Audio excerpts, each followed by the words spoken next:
Ah, shopping malls. Aren't they just great? There's something about a place full of luxury items I can't afford that I just adore. But there's just one thing about them that annoys me. I bet you can't guess. The people. Isn't it awful when you're in a shopping mall and you're just trying to get to where you want to go, but there's people everywhere, left, right and centre, getting in the way, and it's just like, oh, if these people could just die and disappear just for a few minutes, wouldn't that be great?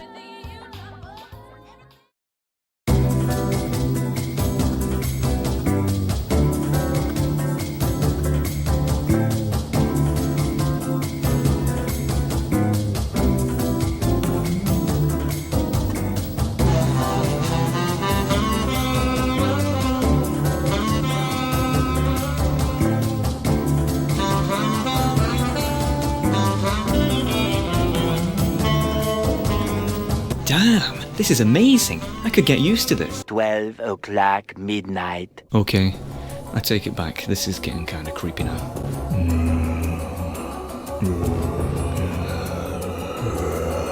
People, just come back. This isn't what I meant by die, guys.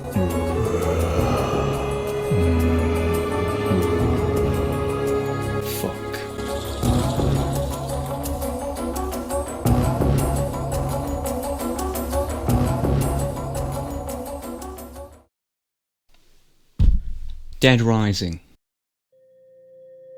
This, my friend, is hell. Where are the others? I hope they got away.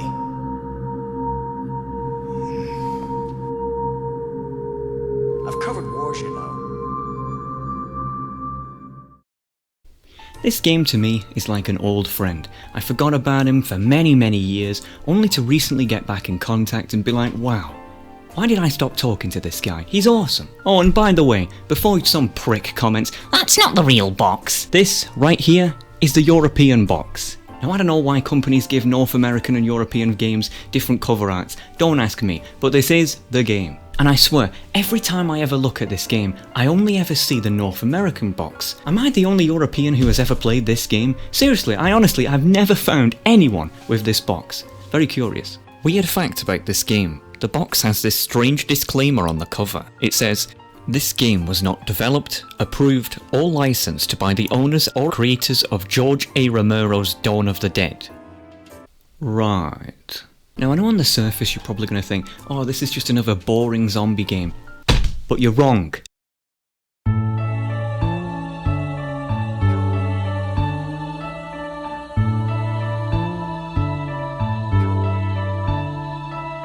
I first played Dead Rising when it came out, back in 2006 for the Xbox 360, and it's always been a game that's been stuck on my mind since, because honestly, for 2006 standards, this game was really ahead of its time in so many ways. But before we go into it, let's go into the history of the series as a whole to shed light on just how positively this game is viewed. The Dead Rising series was created by Capcom, and later developed by their subsidiary studio, Capcom Vancouver. Not counting spin-offs, there are currently 4 games in the series: Dead Rising, Dead Rising 2, Dead Rising 3, and can you guess what comes next? You're a genius, Dead Rising 4. We'll obviously talk more in depth about the first game later, considering that's what all of this is about, but all you need to know for now is that Dead Rising 1 is considered to be amazing, and the character you play as throughout the game, Frank West, is considered a legendary name for many. Dead Rising 2 continued the first game's legacy and had improved graphics, but was overall slower and easier, but still well received and is in fact the best-selling game in the series. Dead Rising 3 was considered quite meh compared to its predecessors, but still passable as a worthy entry. But Dead Rising 4, oh my, that's a whole other story. Dead Rising 4 was a cheap, tacky, low-effort attempt to capitalise on nostalgia from particularly the first game, by bringing back its main character, Frank. Problem is, they completely transformed Frank's character, turning him into some sort of cringy, selfie-taking millennial bellend. Frank's mellowed with age now. He's 16 years older, he's 54, he's still Frank, but you know, his sense of humor is better. What are you doing? Why I love Frank West? He has the biggest balls I've ever seen of any game character. He has the best off assortment of weapons you've ever seen. Frank's just an kicking, talking, bullshit mother. Oh please, you're over 40 and called Geoff. Stop talking like you're some sort of gangster. Talking, bullshit mother. Dead Rising 4 was notoriously developed by people who probably hadn't even played the first game, many of which had backgrounds in mobile game development. They focused so much on mindless zombie killing and violence that they totally failed to recognise that there's more to this series than surface level observations. Dead Rising franchise has been known for mayhem and just killing tons and tons and tons of zombies. The Dead Rising series very much reminds me of World of Warcraft in a way, obviously not in terms of gameplay, but how a series can slowly, over many years, go from being a standout masterpiece to a clueless, corporate product unworthy of the franchise's name, developed by people who have no idea whatsoever what they're doing. Dead Rising 4 was so bad that Capcom actually closed down their subsidiary studio not long after release, leaving the future of the franchise in question. Capcom was also renamed by the fans to Crapcom for a short amount of time. Whether or not there will ever be a Dead Rising 5 we will just have to see, but alas, for now, Dead Rising serves as one of many tales of games being made for passion to being made for profit. But look on the bright side, even if there may be no more Dead Rising games again, the series had a good run spanning a decade, and that's very rare for a game series, to have 4 entries, each selling over 1 million copies each. Yet all of this would not have been possible without the innovations of the first game. So what was so special about it? First, let's lay the foundations of the story down without spoiling the plot. Frank is a journalist by trade and received a tip-off that something big is going down in Willamette, a no-name town in the middle of nowhere. Upon arriving by helicopter, him and his pilot friend quickly realise that such a tip-off was more than accurate, as the place seems to be swarming with what looks like zombies. To try to find out what went down here, Frank tells his pilot friend to drop him off at the top of the nearby mall and to come back for him in 3 days' time, after which he should have the scoop. Upon arriving in the mall, Frank meets a small group of survivors who are barricading the entrance so the zombies can't get in. But before he can find out what's happened, a lunatic lady breaks open the barricade as she spots her dog outside and wants to get to her, letting the zombies pour into the mall and ultimately almost killing everyone, except Frank, who barely escapes into another part of the mall, and thus Frank is now trapped inside of a mall full of zombies with just 3 days to adventure within and figure out what's happened. And when I say 3 days, I mean 3 days. The game works kind of like Majora's Mask, whereby almost everything is timed. Throughout the game, you will go around the mall and explore, and while doing so encounter different opportunities. Opportunities like saving stray human survivors and bringing them to the safe part of the mall, the security room. However, the game's main quest, known as the cases, of which you must complete to find out what happened, is also always timed. Meaning that if you're too slow pissing around, you'll often find yourself being forced to turn down such optional opportunities and get your priorities straight. Dead Rising subconsciously teaches its players responsibility via such time management. If you see a stray human survivor, you obviously want to save them, but knowing that if you do, you'll never know what happened as time is ticking, it forces players to make a difficult choice that most games wouldn't dare ask their players to make. Admittedly, I didn't like the time management at first, as I thought it was unnecessarily stressful and didn't seem to add much to the game other than such stress. But in retrospect, I realised that it actually enhanced the experience a lot more than I originally thought. If the game didn't have such time restrictions, let's face it, we would all just take the piss and go through the game like it is. You know, a game. But as there is the constant anxiety of the clock ticking, it made me more alert and attentive to the environment and almost burned the game into my mind with a level of intensity most games can only dream of doing. Understandably, this sort of experience is not everyone's cup of tea. After all, games are meant to be fun and not stressful. But I think that often people fail to realise that a game can be both. Survivors can be found all throughout the different sections of the mall and appear at different times. I can almost guarantee you won't be able to save them all, at least on your first playthrough, due to many of them being complex characters in strange situations. Some survivors will just be outright violent towards you, like this prick, whereas some others are more cooperative. Others are so weak that they can't even walk, etc, etc. There is a large variety of survivors, each with their own distinct personalities, but after you save them, they just tend to say a line of dialogue and that's it. They're essentially useless from then on. It would be cool if each of the survivors gave the player a perk of sorts to uniquely justify the time investment in saving them. However, I have to say, the AI in this game lack the eye part. They are so stupid, I don't even know where to begin. I mean, take a look at this. This guy who I'm trying to save has got himself stuck and thinks he's in a paddling pool. The only way I could get him out in the end was by shooting him. You have to shoot them. You have to constantly say, "Hey, come on! Hey, come on!" just to get them to follow you. It should be noted that I am not playing the 2006 Xbox 360 version for this, but the 2016 remaster for the PC, which by the way, I am very pleased that it supports resolutions above 1080p and even 144 frames a second. Yet I am baffled that despite these improvements, the AI is unchanged. I mean, the original Dead Rising came out in what, 2006? This is a remaster from 2016. Would it really hurt them to improve the AI just a little bit? I mean, come on, you've had a decade to do it. You will definitely need patience dealing with these morons, but alas, it's not game-breakingly bad by any means. But it's not just helpless survivors you will encounter. Throughout the game, you'll also meet people who are not so nice. Psychopaths. Someone who wants to kill you, even if you've not necessarily done anything wrong. And my word, these are very varied. Take for example, Adam the Clown. Stay away from there, Gramps!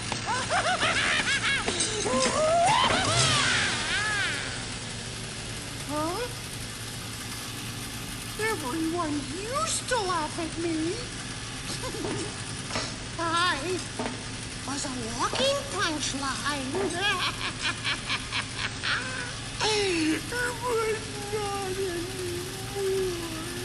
Yeah, it freaked me out too. These psychopaths are basically the bosses of the game, each requiring different tactics to defeat, but if you do, rest assured, you will be rewarded, usually with some sort of unique weapon or survivor to save. My personal favourite was the folks you fight in the cinema, but I'll let you find out why. But psychopaths can be quite damaging, so how'd you get your life back? Well, there's different foods and drinks that help you get your life back. Some of them are pretty weak, like you'll find these little snacks of like crisp and they only give like 1 health block. But let me tell you, there's one drink that you should look out for because this is like the holy grail of life regeneration in this game.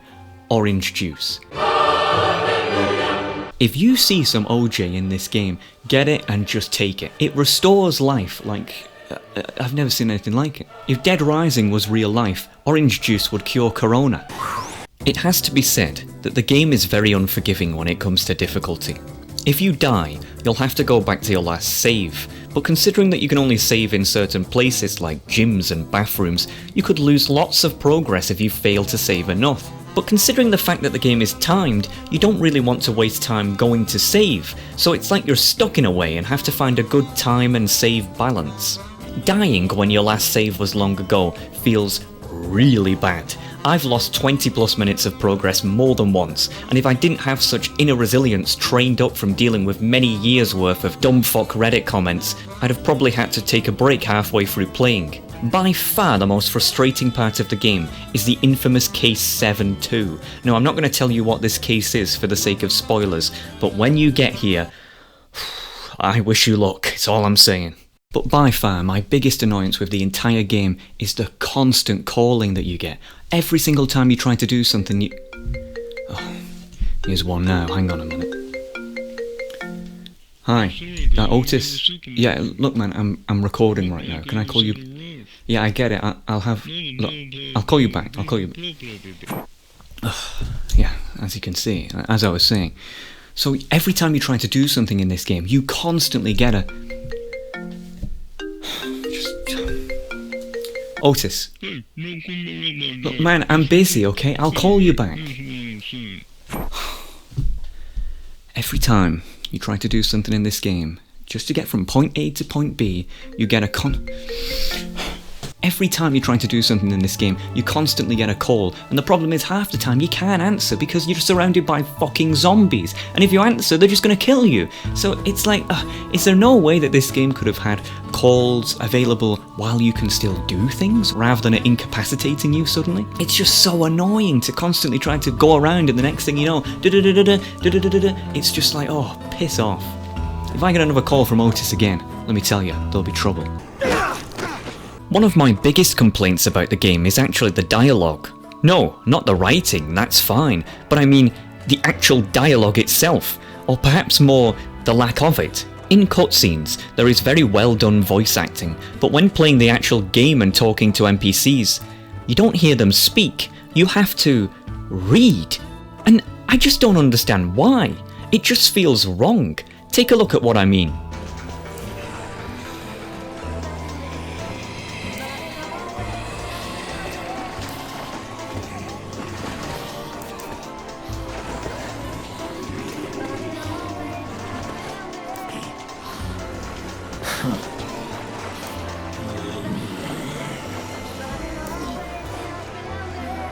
What is this, Morrowind?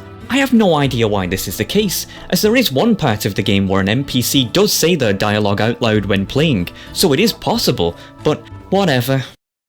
I keep saying that Dead Rising was ahead of its time, and one of the reasons for that is actually not mechanical, but technical. Have you noticed how many zombies there are here? Absolutely tons, and with zero lag too. Now obviously today, that's not much of an achievement, as it's a game from 2006 running on modern hardware, but even back in the 360 version, it was still smooth. And I'm honestly not sure how they did this, considering that most game engines start to malfunction with so many entities being present at once. But they did it, somehow. For a game from 2006 to have many hundreds of NPCs on screen at the same time is honestly an achievement. Ah, I hear you. Enough. Talk about the zombie killing. Sure. Yes, a large part of the game is you killing zombies. In fact, it is of such importance that your kill count is constantly present in the bottom right corner of the screen. I only hesitate from talking about it because I don't want you to get the impression that this is just some mindless shooter. It isn't. With that being said, if you want a mindless shooter, you can just ignore the story and piss around. And in truth, I can't think of a better game to spend your time on if that's your thing. Because unlike in most games whereby I would just say, oh yeah, you can have a bat, you can have a pistol, blah blah blah. In this game, pretty much anything reasonable you see, you can pick up and use as a weapon. Even things that are totally unreasonable actually. See that chair there? Got 'em. What about that chainsaw? Sure. Whatever the heck this is, why not? My personal favourite is a bubblegum machine. Very efficient. Now, like food and drinks, some weapons are better than others. A samurai sword is obviously going to do way more damage than, say, a nightstick, and all weapons have durability and break eventually, meaning you'll have to constantly keep finding new ones. But hey, that's survival for you, buddy. Deal with it. A pro tip for you. Don't just assume that guns are always worth keeping over melee weapons. You're going to want a diverse weapon arsenal on you at all times, as melee can be really good at keeping swarms of zombies away from you, AoE style, but guns are good for quick single target kills. Throw this logic totally out the window if you get a machine gun though, because they're unstoppable. Weapons can often be found hidden around the mall, and you'll have to go out of your way to try to find them. But if you do, it'll be a huge help for you. Let's talk about the mall. It's decently sized, not small, not large, but just the right size enough for you to memorise it after a few hours of playing, without it feeling like a labyrinth. The mall is split up into numerous different sections, each with their own distinct style. The entrance plaza is a narrow corridor of stores, quite basic. Paradise Plaza, where you'll probably spend the most amount of time, is a very welcoming and warm place. The cinema is, well, a cinema, also full of weirdos. This place, which I shan't pronounce, is my least favourite place, mostly due to it being absolutely swamped with zombies, far more so than other areas. The food court, as its name implies, is a safe bet if you want to get some food. Wonderland Plaza is a fun place intended for families and has indoor rides. Whereas the northern part is more serious, with gun stores and whatnot. Slap bang in the middle of all of this, you have a giant field, whereby many surprises await you, to say the least. There's also the security room, which is the only place in the mall where you are ever really safe. You also have the underground maintenance tunnels, which I recommend you get a vehicle to traverse, unless you want to die constantly. Oh, and that reminds me, you can drive vehicles, albeit very rarely, but they are absolute zombie killing machines if you can get one. You know, there's something really cool about just being in the middle of a mall, somewhere where it's meant to be really pleasant and happy, and just it being an absolute bloodbath. I mean, most horror games are, you know, scary, right? They take place in like a basement or a mental asylum that's been abandoned or something, right? But this is a mall, right? This is somewhere welcoming and happy, and it's a really nice stark contrast to have quite a happy place in a dire circumstance. It weirdly makes it a lot more scary. Now, I said earlier that Frank was a journalist, thus one of the biggest parts of the gameplay is actually taking photos. Essentially all throughout the game, you have a camera at your disposal to take photos of the environment. The more snappy the shot, the more PP, or prestige points you get, which is basically the game's experience system. The more PP you get, the more levels you get, and thus the more health, damage, carrying capacity and whatnot you get. You can mostly avoid taking photos if you don't want to, except at crucial moments, but it's highly recommended you do. There are different types of photos for different situations, like, wait a minute, what? Good. Yeah, that's just weird, man. Frank reminds me of one of those arseholes you see on social media, where someone's like dying and they're on the last breath, and rather than calling an ambulance and helping them, they just whip out their smartphone and film them like, say cheese! Guys, look, there's someone burning to death on fire. Say cheese! Oh, whoops. What? I needed the PP. Upon completing all of the cases, you unlock a mode called Overtime Mode, which makes no sense to me whatsoever because it's basically just a continuation of the story rather than some sort of differential mode. With that being said, however, I enjoyed this part of the game the most, but I shan't spoil why. After you complete Overtime Mode, you unlock another mode, Infinite Mode, which essentially lets you free roam around the mall and try to survive as long as you can, with your health constantly draining. It's basically a time challenge, and though it's not exactly hugely entertaining and gets old real quick, I admire the attempt at crafting post-game content. Can't complain. The game isn't a graphical masterpiece by today's standards. In fact, some of the facial animations are just outright horrendous, but it does have a really charming graphic style. I can't quite describe it, it's not quite cartoony, but it's not realistic looking either. Compare this game to its successors that clearly tried to look realistic, and the first game just looks better in a way. It's not going for that ultra-realistic look, but something else. Whatever it is, it works. So there we have it, folks. Dead Rising. There's only one thing left to do now.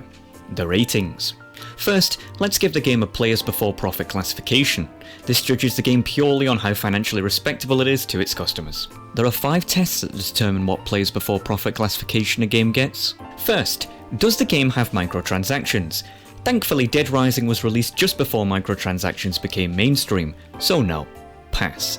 Second, is the game actually finished? It's very rare a game gets a remaster if it wasn't finished the first time. Of course it is. Pass.